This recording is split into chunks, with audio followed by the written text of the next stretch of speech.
오늘 저희가 방금 본 본문은 요한복음 8장 1절부터 시작하는 가늠한 여인에 대한 말씀입니다.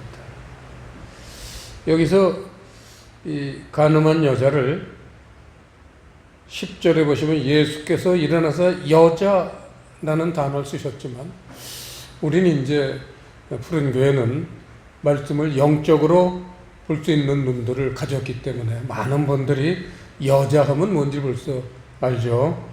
여자라는 건 교회예요.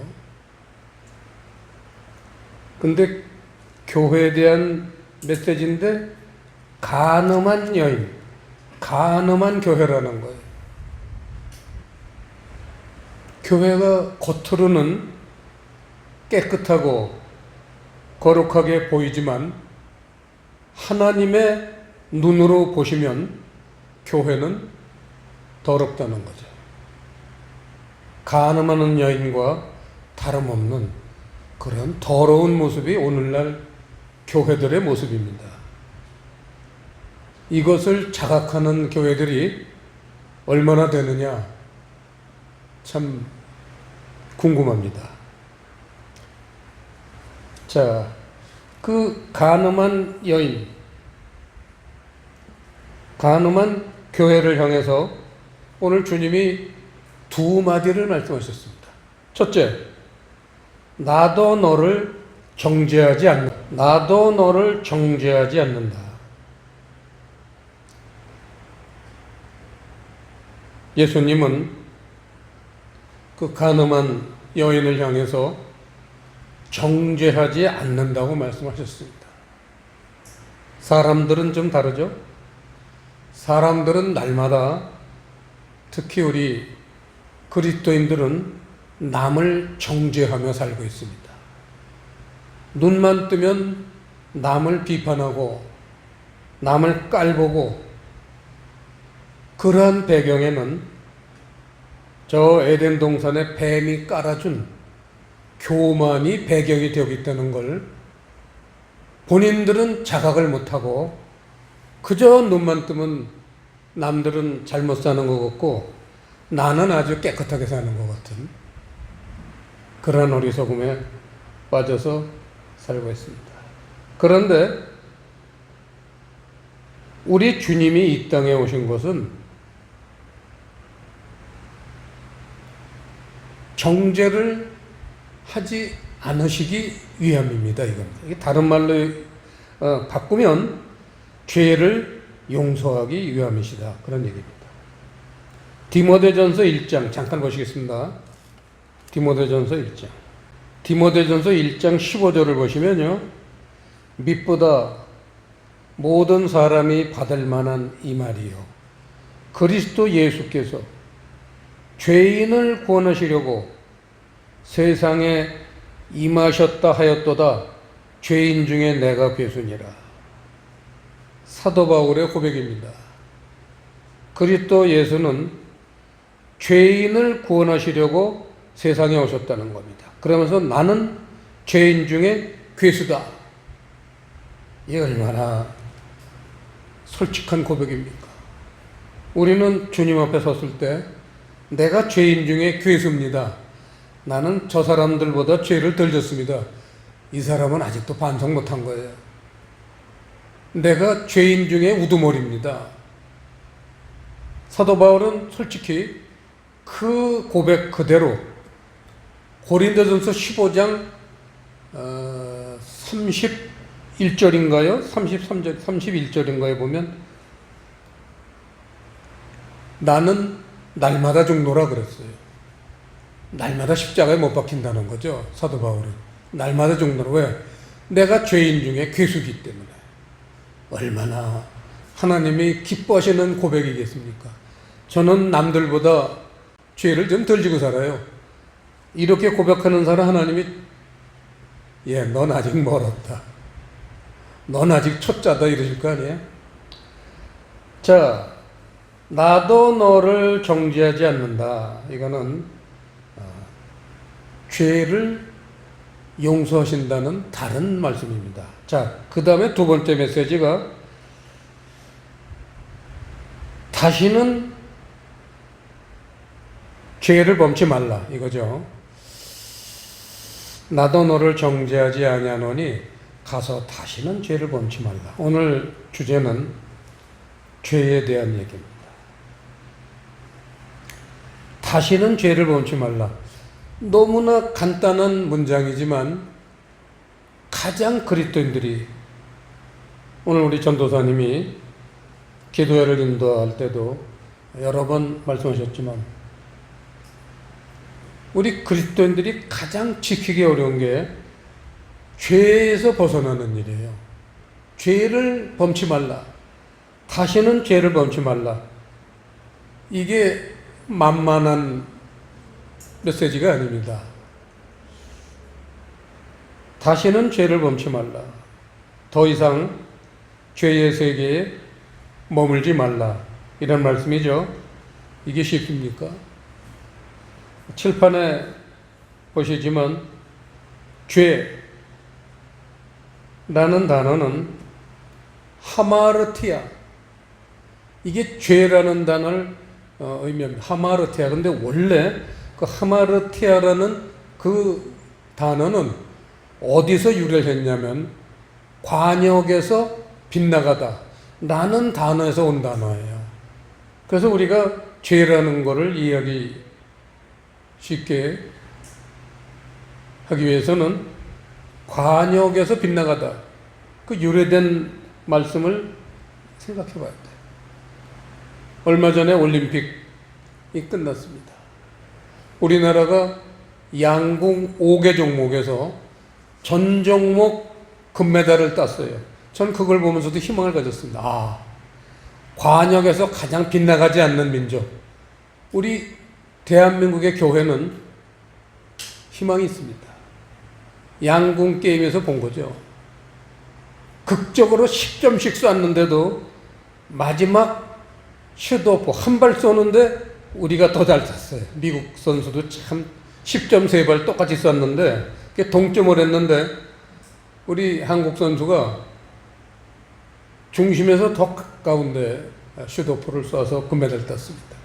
아, 이렇구나. 우리 한국교회가 가장 관역에서 벗어나지 않고 한가운데를 맞추는 그러한 민족, 그러한 교회 되길 바랍니다. 자, 오늘은 죄에 대해서 좀 자세히 좀 보겠습니다. 로마서 3장. 오늘은 주제가 이제 주로 죄에 대한 얘기이기 때문에 죄에 대한 논리는 로마서가 가장 강합니다. 로마서를 잠깐 보겠습니다. 로마서 3장. 로마서 3장 23절을 보시면요. 모든 사람이 죄를 범하였음에 하나님의 영광에 이르지 못하더니, 24절 시작. 그리스도 예수 안에 있는 구속으로 말미암아 하나님의 은혜로 값없이 의롭다 하심을 얻은 자 되었느니라. 이 구속이라는 단어는 아주 그 어려운 단어인데 죄사함이란 뜻입니다. 죄사함. 그리스도 예수가 구세주, 죄를 사해 주시는 분이라고 창세 전부터 하나님이 정해놓으신 분이죠. 예수님은. 그분이 이 땅에 오신 이유가 우리의 죄를 용서하시기 위함입니다. 그래서 어떠한 방식으로 우리의 죄를 용서하느냐, 이게 오늘 말씀의 이제 주제, 줄거리가 될 겁니다. 여러분, 죄의 역사를 한번 생각해 보면요, 무슨 역사와 같다고 할 수 있죠? 창조의 역사와 같아요. 하나님이 이 세상을 만드신 역사와 죄의 역사는 같아요. 왜냐하면 하나님의 세상에 사람을 만드시자마자 인간은 죄를 지기 시작했으니까요. 이 죄의 역사라는 건 그렇게 만만치 않습니다. 이걸 죄 없이 살아라. 말은 아주 쉽습니다. 주님이 다시는 죄를 범치 말라. 너무나 당연한 말씀 같지만 죄를 범치 않고 사는 사람 한 사람이라도 있습니까? 로마서 5장 몇 장 넘기면요. 로마서 5장 12절을 보시면요. 죄의 역사를 설명하고 있습니다. 이러므로 한 사람으로 말미암아 죄가 세상에 들어오고 죄로 말미암아 사망이 왔나니 이와 같이 모든 사람이 죄를 지었으므로 사망이 모든 사람에게 이르렀느니라. 이 얼마나 간단한 문장이면서도 죄의 역사와 죄의 결과에 대해서 뼈저린 메시지를 주고 계십니다. 한 사람으로 말미암아라는 건 첫사람 아담이죠. 인류 최초의 존재 아담. 이 사람이 선악을 알게 하는 나무를 따먹는 순간 죄가 그 사람의 몸에 들어왔는데, 그리고는 그 DNA가 모든 사람에게 그 DNA가 퍼져서 아무리 시간이 지나도 사람은 태어나면 죄인으로 태어난다는 겁니다. 그리고 죄를 짓고 삽니다. 교회를 다녀도 마찬가지입니다. 그래서 아니 교회를 다녀도 마찬가지라니 그러면 무슨 희망이 있느냐? 교회 다닐 의미가 뭐냐? 자, 죄의 결과는 사망이 왔다고 아까 그랬어요. 로마서 6장 23절 한 페이지 남겨서 거기서 더 정확하게 말씀해요. 이건 아주 우리 그리스도인들이 암송하는 문구죠. 로마서 6장 23절 시작. 죄의 삭은 사망이요 하나님의 은사는 그리스도 예수 우리 주 안에 있는 영생이니라. 죄는 결과가 있다는 거예요. 죄의 삭은, 죄 짓기는 달콤해요. 이 세상 살면서 죄 짓기는 달콤해요. 하지만 그 결과가 사망, 죽음이에요. 그런데 하나님의 은혜는 그리스도 예수 우리 주 안에 있는 영생이라. 우리 주님 안에서는 그걸 사망을 영생으로 바꿔주신다. 그래서 예수님이 우리의 구세주가 되시는 거죠. 자, 그래서 오늘 주제는 죄인데 첫 번째 주제가 죄였고 두 번째가 죄사함에 대한 얘기입니다. 마태복음 1장 보시겠습니다. 마태복음 1장 21절 시작. 아들을 낳으리니 이름을 예수라 하라. 이는 그가 자기 백성을 저희 죄에서 구원할 자이심이라 하니라.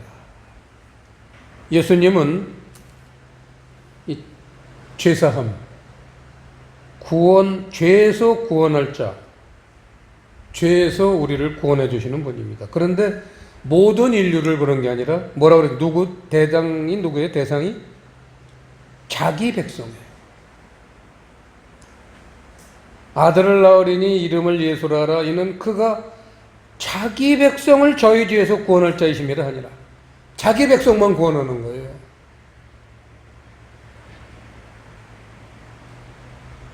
그래서 우리는 자기 백성, 예수님 백성이 되기 위해서 추구하고 노력하는 거. 이게 신앙생활의 핵심이죠. 자, 이제 세 번째 단락. 그러면 주님이 아까 명하신 다시는 죄를 짓지 말라. 죄 없는 삶. 어떻게 이제 죄 없는 삶을 사느냐? 이 비결은 성경에 아주 중요하게 기록이 되어 있습니다. 그런데 교회를 다니면서도 그저 예수를 믿으면 죄 용서받는다. 이런 기본적인 원리는 다 배우면서도 어떤 구체적인 길을 가야지만 그 죄 용서를 받느냐. 구체적인 걸 몰라요. 안타깝죠. 그래서 오늘은 구체적인 길, 우리 푸른 교회는 늘 이 말씀을 설교 때마다 빼놓지 않고 이 죄 용서받는 길을 20여 년 동안 지금 계속 제가 반복하고 있습니다. 표현은 여러 가지 다양하게 하지만 늘 그런 주제예요. 자, 로마서 8장. 그리스도인들에게 결코 잊지 말아야 될, 마음판에 새겨야 될 그런 말씀 중에 하나죠. 1절, 2절 합독하셨습니다. 그러므로 이제 그리스도 예수 안에 있는 자에게는 결코 정죄함이 없나니 이는 그리스도 예수 안에 있는 생명의 성령의 법이 죄와 사망의 법에서 너를 해방하였음이라. 아까 예수님이 나도 너를 정죄하지 않는다 그러셨잖아요. 그 이유가 있는 거예요. 1절 그리스도 예수 안에 있는 자에게는 결코 정죄함이 없나니 그 원인이 있어요. 왜 정죄지 않으시느냐. 2절 이는 그리스도 예수 안에 있는 생명의 성령의 법이 죄와 사망의 법에서 너를 해방하였습니다. 이 두 절을 묶어서 아까 말씀하신 거예요. 간음한 여인에게 무슨 얘기냐. 네가 생명의 성령의 법을 받아들인다면, 이런 전제죠. 그러면 결코 정죄함이 없다, 그 얘기예요. 그래서 오늘은 이 생명의 성령의 법, 밑줄을 치시고요. 법이잖아요. 하나님 나라의 가장 중요한 법, 생명의 성령의 법. 성경에는 어떤 한 주제를 수 없는 다른 단어로 표현을 하고 계십니다. 그런데 그 핵심으로 들어가면 똑같은 얘기를 하고 계신 거예요. 그게 뭐예요? 진리죠. 진리를 여기서는 생명의 성령의 법이다. 또 성경 다른 데 보면 그 진리를 복음이다. 그리스도의 말씀이다. 구원의 말씀이다. 피의 말씀이다. 수없이 시시각각 주님이 다양하게 표현하시지만 그 안에 있는 주체는 변함없는 거예요. 진리예요.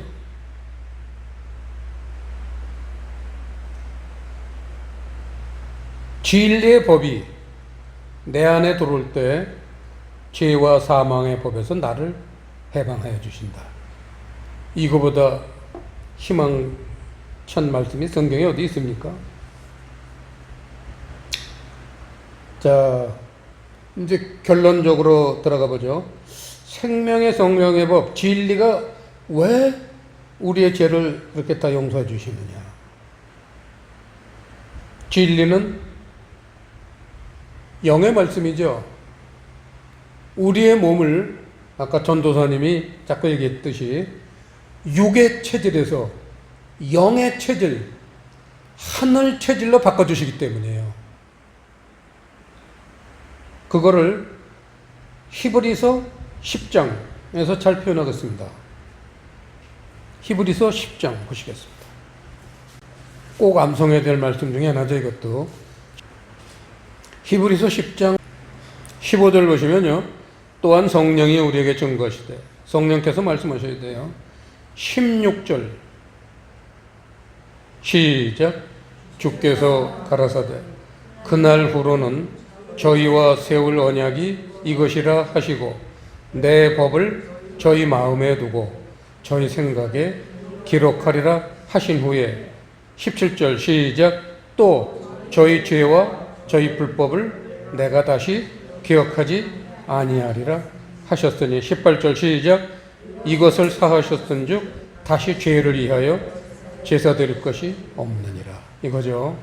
자, 16절에 주께서 가라사대 그날 후로는, 그날이라는 단어도 밑줄을 치시고, 그게 뭘까요? 그날이라는 거는 옛사람이 청산된 날, 다른 말로 표현하면 육의 사람을 청산하는 날, 또 다른 말로 표현하면 영의 세계를 시작한 날, 이거예요. 성경에서 그날이라는 건 항상 그거예요. 종말에 제일 많이 나오는 단어입니다. 이 그날. 종말을 좋게 맞이하는 사람은 누구예요? 그날. 육의 세계를 청산한 사람들이에요. 육의 세계를 청산한 증거가 뭐예요? 내 법에다 밑줄을 치시고요. 그게 로마서 8장 2절에 나오는 생명의 성령의 법이에요. 같은 단어예요. 생명의 성령의 법, 즉 진리죠. 진리를, 내 법을 저희 마음에 두고 저희 생각에 기록하리라. 마음판에 새게 된다 이거예요. 진리를 마음판에 새기면요, 그 진리가 놀라운 위력이 있죠. 진리는 하늘나라 하나님 능력의 전부라 할 수가 있어요. 놀라운 능력이 있습니다. 그런 능력을 내 마음판에 새기면요, 17절, 저희 죄와 저희 불법을 내가 다시 기억지 아니하리라 이겁니다. 죄 용서의 역사가 일어난다는 거예요. 아무리 죄를 짓고 살아도 그 모든 죄를 용서해 주시고, 또 실제로 그 진리는 하늘 체질로 만들기 때문에 그게 자꾸 내 마음판에 강력하게 새겨지는 그러한 과정을 통해서 죄 짓는 일이 자꾸 이제 줄어들고 작아지고 아주 작아지는 겁니다. 그리고 다 없애지 못했을지라도 그 죄를 다 용서해 주시는 그러한 놀라운 하나님의 은혜가 이 진리 안에 숨겨져 있다는, 그 이유가 뭡니까? 마지막으로 하나 더 보죠. 그 이유가요, 베드로전서 1장 22절 보진 않겠습니다. 이제 암송해야 돼. 이건 푸른 교회의 주보에 있어야 돼요. 베드로전서 1장 22절에 보시면요, 내가 성령을 통해, 우리가 성령을 통해 진리를 순종함으로 형제를 사랑하기에 이르렀다 이거잖아요. 진리는 사랑으로 인도하기 때문이에요.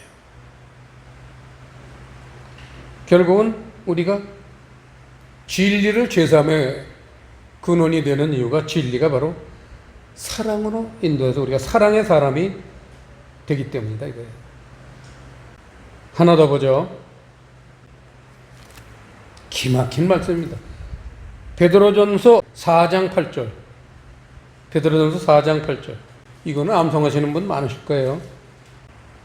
이거 암송 못하신 분 오늘 이거 집에 가서 10번 이상 외세요. 마음판에 새겨야 돼요. 베드로전서 4장 8절. 시작.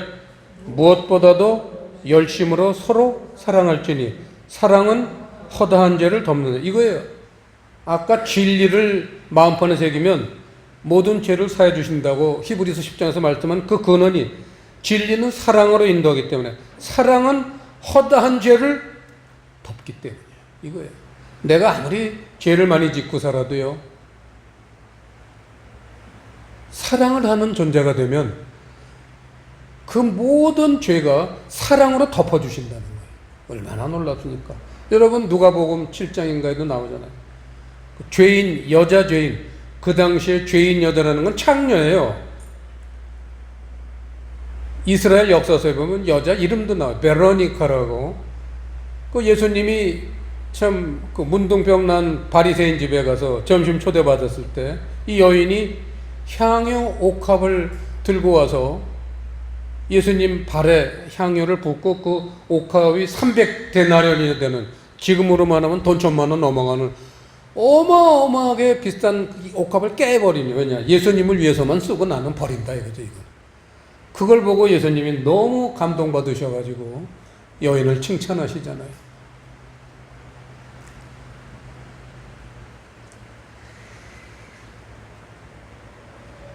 사랑은, 그러면서 뭐라고 그래요, 예수님이? 사랑은 이 여인의 많은 사랑이 그 여인의 죄를 다 덮느니라 그랬잖아요. 이 여인이 사랑이 많기 때문에 죄 용서를 받는다. 바로 베드로전서 4장 8절 말씀을 인용해서 그때 선포하신 겁니다. 여러분 어떤 삶을 사시겠습니까? 진리를 마음판에 새겨서 사랑, 그 삶을 살아가는 사람이 되어야 되지 않겠습니까? 자, 근데 우리가 죄를 왜 못 버려요? 더 좋은 세계가 와야 좋아하던 거 버려요. 우리 어린이들 보세요. 장난감 정말 물고 빨고 좋아하다가도요, 더 좋은 장난감 줘보세요. 먼저 좋아하던 장난감 먼저 뒤돌아보지도 않고 팽개쳐요. 이거예요.